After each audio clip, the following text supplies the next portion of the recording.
बच्चों हम कुछ क्वेश्चन डिस्कस करने वाले हैं ग्रेटेस्ट इंटीजर फंक्शन और फ्रैक्शनल पार्ट फंक्शन से रिलेटेड।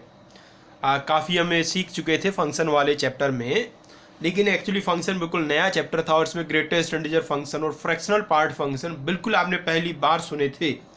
तो उनसे थोड़ी सी मित्रता बनाए रखने के लिए बीच बीच में उनके क्वेश्चन हम डिस्कस करते रहा करेंगे। तो आइए कुछ क्वेश्चन हम अभी इसके डिस्कस करने वाले हैं। तो जो हमारा क्वेश्चन है उसमें रेंज फाइंड करना है आपको x minus greatest integer of x upon 1 minus greatest integer of x plus x।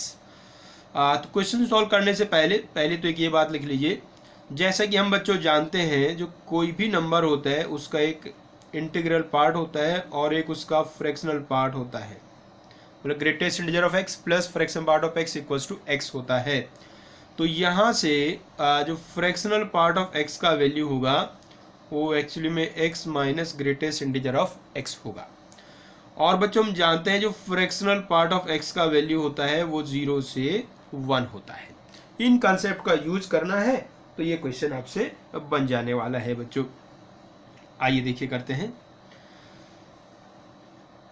तो हमारा बच्चों जो fx है वो लिखा है एक्चुअली में x minus greatest integer of x upon 1 plus x minus greatest integer of x। थोड़ी पोजीशन से चेंज करके लिख दिया जी, x प्लस में है और ग्रेटेस्ट इंटीजर x माइनस में, तो उसको पहले लिख लिया उसको बाद में लिख दिया। अब ये तो क्या बन गया बच्चों, ये बन गया है फ्रैक्शनल पार्ट ऑफ x और ये बन गया है 1 plus fractional part of x। अब इसका हमें फाइंड करना है रेंज। तो आइए, एक तो नॉर्मल तरीका वो था ही y के बराबर रखने वाला, इसको हम थोड़ा सा डिफरेंट तरीके से करा रहे हैं। y के बराबर रखने वाले तरीके से भी हो जाएगा, उससे आप ट्राई कर लेना। हम थोड़ा डिफरेंट इसको कराते हैं अभी इस बार। इसमें क्या करिएगा, इसका जो न्यूमरेटर है उसमें +1 और -1 कर दीजिएगा, तो ऐसा बन जाएगा 1 plus fractional part of x -1, नीचे भी 1 प्लस फ्रैक्शनल पार्ट। आप बच्चों अलग अलग अपॉन में डिवाइड कर लो, तो 1 plus fractional part of x upon 1 plus fractional part of x -1 upon 1 plus fractional part of x। ये बन गया, देखो जी। तो बच्चों अपना जो fx है वो हो चुका है 1 minus 1 upon 1 plus fractional part of x। ये बच्चों fx बन गया है। अब इसका वैल्यू में पता करना है fx का कहाँ से कहाँ तक जाने वाला है। तो देखिए कैसे करते हैं बच्चों में। फ्रैक्शनल पार्ट का वैल्यू तो पता है कहाँ से कहाँ तक होगा, तो हम इसका वैल्यू जानते हैं कहाँ से कहाँ तक होता है। फिर उसमें 1 ऐड करेंगे और फिर उसका रेसिप्रोकल करेंगे तो इस पूरे का वैल्यू आ जाएगा। फिर उसको 1 से माइनस कर देंगे तो पूरे fx का वैल्यू निकल आएगा। देखिएगा, हम जानते हैं बच्चों जो फ्रैक्शनल पार्ट ऑफ x होता है उसका वैल्यू 0 से 1 होता है। फ्रैक्शनल पार्ट ऑफ x का वैल्यू 0 से 1 होता है। 1 ऐड कर दो इसमें, तो 1 plus fractional part of x का वैल्यू 1 से 2 होगा। 1 प्लस फ्रैक्शनल पार्ट का वैल्यू 1 से 2 होगा। ये समझ में आ रहा है ना, 1 क्यों ऐड किया? अरे यहाँ देखो, यहाँ 1 प्लस फ्रैक्शनल पार्ट लिखा था। अब इसका रेसिप्रोकल कर दो, रेसिप्रोकल कर दो। 1 अपॉन में लिखा है ना अभी, तो रेसिप्रोकल कर दो, तो 1 upon 1 plus fractional part of x। जब इनइक्वलिटी में रेसिप्रोकल करते हैं तो इनइक्वलिटी चेंज हो जाती है, तो यहाँ 1/2 हो जाएगा और यहाँ 1 है ना जी। 1 का रेसिप्रोकल 1, 2 का reciprocal 1/2। So 1 upon 1 plus fractional part of x का वैल्यू 1/2 से 1 आ गया है। इसको माइनस से मल्टीप्लाई कर दो, -1 upon 1 plus fractional part of x। जैसे ही माइनस से मल्टीप्लाई करेंगे फिर से इनइक्वलिटी चेंज हो जाएगा, तो इधर आ जाएगा -1 और इनइक्वलिटी चेंज हो जाएगा, ये हो जाएगा माइनस का हाफ। अब इसमें 1 ऐड कर दो, 1 ऐड कर दो बच्चों। 1 ऐड करेंगे तो 1 minus 1 upon 1 plus fractional part of x। इधर 1 ऐड करेंगे तो 0 हो जाएगा और इधर 1 ऐड करेंगे तो 1/2 आ जाएगा। और ये देखो ये बन चुका है fx, मीन्स fx का वैल्यू 0 से 1/2 होगा। fx का वैल्यू 0 से 1/2 होगा और जो fx का वैल्यू होता है उसी को रेंज कहते हैं। तो बच्चों इसका रेंज होगा 0 से 1/2। 1/2 पे ओपन इंटरवल होगा, 0 पे क्लोज इंटरवल होगा। उम्मीद है बच्चों क्वेश्चन समझ में आ गया है। फिर आपको हम याद दिला दें, ये बिल्कुल नए नए टॉपिक आपने जो अभी सीखे हैं इनमें ये तो मत उम्मीद करना है कि एकदम से आप बहुत माहिर हो जाने वाले हैं, लेकिन हम आपको जैसे बार बार कह रहे हैं हमारा जो स्टार बैच है उसका परफॉर्मेंस काफ़ी अच्छा है, वो काफ़ी अच्छे से चीज़ें सीख गए हैं।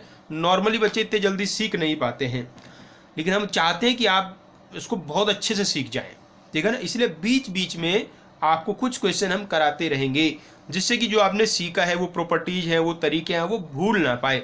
और वो बीच बीच में क्वेश्चन कराने के साथ साथ कुछ एक्स्ट्रा इनपुट भी थोड़े थोड़े आपके यहाँ डालते जाएंगे, कुछ एक्स्ट्रा तरीके भी आपको साथ साथ बताते जाएंगे, जिससे कि आप IIT JEE लेवल वाले कोई भी बुक के क्वेश्चन करें तो आराम से आपसे सॉल्व होने लगे। आइए 2 क्वेश्चन और डिस्कस करेंगे, 2 क्वेश्चन और डिस्कस करते हैं भाई। पहले ये वाला क्वेश्चन डिस्कस करते हैं जी। और अभी हम क्या और करने वाले हैं आप लोगों के लिए भी, जो भी क्वेश्चन मतलब बैच में जैसे अपने काफ़ी सारे बच्चे हैं, तो अलग अलग बच्चों के अलग अलग डाउट होते हैं, अलग अलग बुक सॉल्व करते हैं बच्चे। तो उनमें जो भी अच्छे डाउट्स बच्चे पूछने वाले हैं, जो बच्चे अच्छे डाउट्स, एक तो पूछे कि बड़ा ही फालतू सा सवाल पूछ लिया, 2 + 2 4 वाला सवाल पूछा, तो उसकी बात नहीं करें। जितने भी हमें अच्छे डाउट लगेंगे, ये क्वेश्चन अच्छे हैं, उनका वो जो क्वेश्चन है वो हम सभी को फिर कराने वाले हैं, ठीक है ना भी, जिससे कि आपको भी वो सब क्वेश्चन पता चल जाए जो बाकी बच्चों ने किए थे, उनसे सॉल्व नहीं हुए थे। या ऐसे हो सकता है अलग अलग बच्चे अलग अलग बुक सॉल्व कर रहे हैं, तो आप हर बुक के अच्छे क्वेश्चन आपके पास भी पहुंच जाए। और यहाँ भी आपको वही सलाह देते हैं, जैसे क्वेश्चन आपके सामने आता है पहले आप खुद ट्राई कीजिएगा, ठीक है ना, खुद ट्राई कीजिएगा। उसके बाद आप यदि नहीं होता है या हो भी जाता है, फिर आपको सोल्यूशन देखना है। स्पून फीडिंग वाली जो आदत है, जो बचपन से आजकल नए एजुकेशन सिस्टम में बच्चों ने बना के रखी हुई है, उससे आपको दूर हटना है। मतलब ये टीचर के भरोसे 100% नहीं रहना कि टीचर सारे सवाल कराएगा, हमें कुछ करना ही नहीं है। वैसे कराने से यदि हम सारे सवाल कराएंगे तो आप बोर्ड में बहुत अच्छे नंबर ला सकते हो, लेकिन उससे आपका JEE में सिलेक्शन नहीं होगा। तो अपने आप उसमें एफर्ट्स कीजिए, 1 बार 2 बार ट्राई कीजिएगा। जब आप क्वेश्चन करते हैं बच्चों, क्वेश्चन आप पहली बार सॉल्व करते हैं, तो कुछ क्वेश्चन तो ऐसे होते हैं जो आपसे सॉल्व हो जाते हैं, कुछ ऐसे होते हैं जो आपसे सॉल्व नहीं होते, लेकिन आपका मन कह रहा है सॉल्व हो जाएंगे या सॉल्व हो जाना चाहिए ये वाला क्वेश्चन। तो जो क्वेश्चन आपको ऐसा लग रहा है ना आपसे सॉल्व हो जाना चाहिए ये वाला सवाल, या आपको लग रहा है आपसे सॉल्व होएगा, बेशक इस पहले अटेम्प्ट में नहीं हुआ, तो उसे आप करिए, 2 बार 3 बार उसको ट्राई करिए, ठीक है ना। एक तीसरे टाइप के सवाल है जो आपको देखते समझ में आ गया आपसे नहीं होने वाला। अब जो नहीं होने वाला उस पर ज़्यादा टेंशन मत लीजिए, ठीक है ना भाई।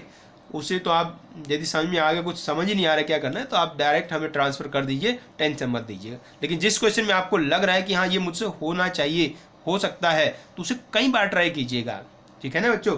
चलिए ये वाला क्वेश्चन देखते हैं। एक छोटी सी इक्वेशन है, इसको आपको सॉल्व करना है बच्चों। सॉल्व करने का मतलब है एक्स का वैल्यू फाइंड करना है। 2 × greatest integer of x equals to x plus fractional part of x। इसमें कोई खास कंसेप्ट नहीं लगना है, सिंपल चीज़ें हैं बिल्कुल भाई। इसमें एक देखो यहाँ ग्रेटेस्ट इंटीजर लिखा हुआ है, और एक जहाँ लिखा हुआ है फ्रैक्शनल पार्ट, और यहाँ लिखा हुआ है x। तो 3 टाइप की चीज़ें आ गई ना, तो आप 3 टाइप से हटा के इसको 2 टाइप में कन्वर्ट करो। तो क्या ऐसा कर लें बच्चों, हम जो हमारा ये x है इसको greatest integer of x plus fractional part of x लिख देते हैं। जो x है वो greatest integer x plus fractional part of x होता है, तो ऐसा कुछ बन गया है। इसको थोड़ा और सिंप्लीफाई करो, ये ग्रेटेस्ट इंटीजर इधर ले आओ, तो greatest integer of x equals to 2 × fractional part of x। तो यहाँ से यदि हम फ्रैक्शनल पार्ट ऑफ x का वैल्यू निकालते हैं तो वो आता है greatest integer of x upon 2। अब बच्चों जो फ्रैक्शनल पार्ट का वैल्यू होता है वो 0 से 1 होता है, हमने सीखा है।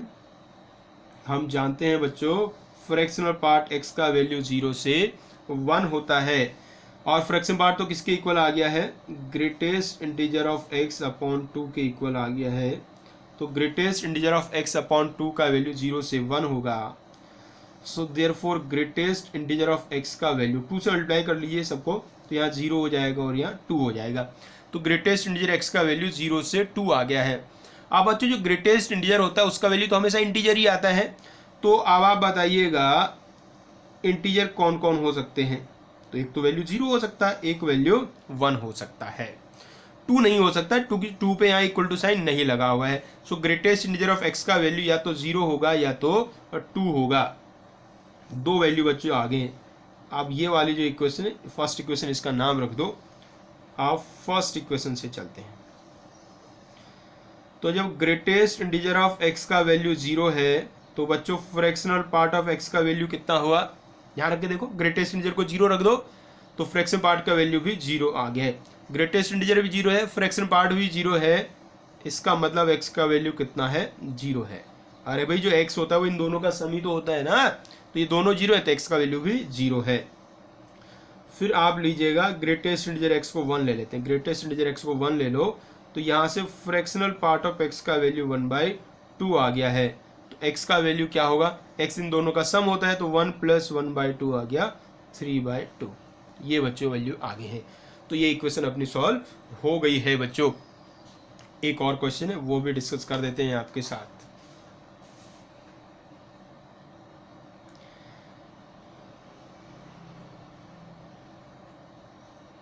देखिएगा इस क्वेश्चन में एक फंक्शन आपको गिवन है, greatest integer of x, fraction part 0 से 1/2, greatest integer x + 1 when fraction part x 1/2 से 1, पीस वाइज डिफाइंड फंक्शन है।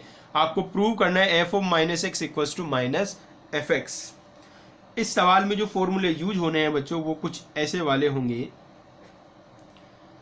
कि बच्चों ग्रेटेस्ट इंटीजर ऑफ -x होता है minus greatest integer of x -1 when x is not integer and minus greatest integer of x when x is integer। और एक जो formula है ये है minus fractional part of x मतलब fraction part of -x equals to 1 minus fractional part of x when x is not integer and minus fractional part of x या 0 when x integer. x integer होगा तो fraction part का value 0 होगा, तो ऐसे लिख दो या 0 लिख दो, एक ही बात होती है। तो आइए शुरू करते हैं क्वेश्चन को। f of -x आपको फाइंड करना है, तो उसके लिए क्या करना होगा बच्चों, जहाँ x लिखा है वहाँ -x पुट कर दो। तो ये क्या बन गया, greatest integer of -x when fractional part of -x 0 से 1/2, और ये बच्चों greatest integer of -x + 1 fractional part of -x 1/2 से 1। ठीक है बच्चों, ये ऐसा बन गया। अब इसको आगे सॉल्व करेंगे। अब देखिएगा जो ग्रेटेस्ट इंटीजर ऑफ -x है बच्चों, उसके लिए दो बातें होते हैं, दो फॉर्मूले होते हैं, एक इंटीजर के लिए एक नॉन इंटीजर के लिए। तो पहले इंटीजर की बात करते हैं। तो ये बन गया minus greatest integer of x, कब, जब x आपका इंटीजर होगा, और यदि x इंटीजर है तो वहाँ जो अपना फ्रैक्शनल पार्ट है इसका वैल्यू 0 के बराबर होगा। तो यहाँ लिख दें minus fractional part of x = 0, और minus greatest integer of x -1, जब x इंटीजर नहीं होगा तो फ्रैक्शन पार्ट का वैल्यू 0 नहीं होगा, 0 से अलग होगा। तो 0 से अलग में कौन कौन हुआ, ग्रेटर देन 0 लेस देन 1/2। ये समझ आएगा। इसके दो पार्ट हमने क्यों कर लिए, क्योंकि यदि फ्रैक्शन पार्ट 0 के बराबर होगा तो उस कंडीशन में x इंटीजर होगा, और x इंटीजर होगा तो माइनस x का greatest integer minus times greatest integer पे x होगा। लेकिन यदि फ्रैक्शन पार्ट 0 से 1/2 के बीच में है तो यहाँ x इंटीजर नहीं होगा, तो फिर ये वाला डेफिनेशन यूज होगा। ये नीचे वाले में आ जाओ, यहाँ कोई समस्या नहीं है क्योंकि जो फ्रैक्शनल पार्ट है वो 1/2 से 1 है, तो मतलब x इंटीजर होगा ही नहीं। तो यहाँ तो आप सीधे इसको क्या लिख सकते हो, minus greatest integer of x लिख दें ऐसे ही, क्योंकि देखो ना इसका वैल्यू क्या आएगा, minus greatest integer of x -1, और इसमें यहाँ पहले से +1 लिखा है तो ये +1 से -1 कट जाएगा, और यहाँ condition minus greatest integer of x 1/2 से 1। ये देखिएगा बच्चों, समझ आए कि नहीं आई बात। अब इसके बाद हम क्या करने वाले हैं, ये जो कंडीशन है इनको सॉल्व करेंगे ये वाला फॉर्मूला यूज करके।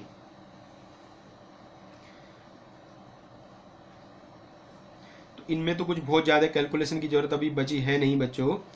तो ये तो minus greatest integer of x, यहाँ से क्या आ गया, फ्रैक्शनल पार्ट ऑफ x = 0। भाई -x का फ्रैक्शन पार्ट 0 है, इसका मतलब -x इंटीजर है, -x इंटीजर है तो x भी इंटीजर है, तो यहाँ फ्रैक्शन पार्ट भी 0 आ गया है। Minus greatest integer of x + 1, यहाँ देखिएगा इसको आप ऐसे लिख लीजिए 1 minus fractional part of x 0 से 1/2, और ये minus greatest integer of x, यहाँ आ गया 1 minus fractional part of x 1/2 से 1। ये बन गया जी। आगे बढ़िए।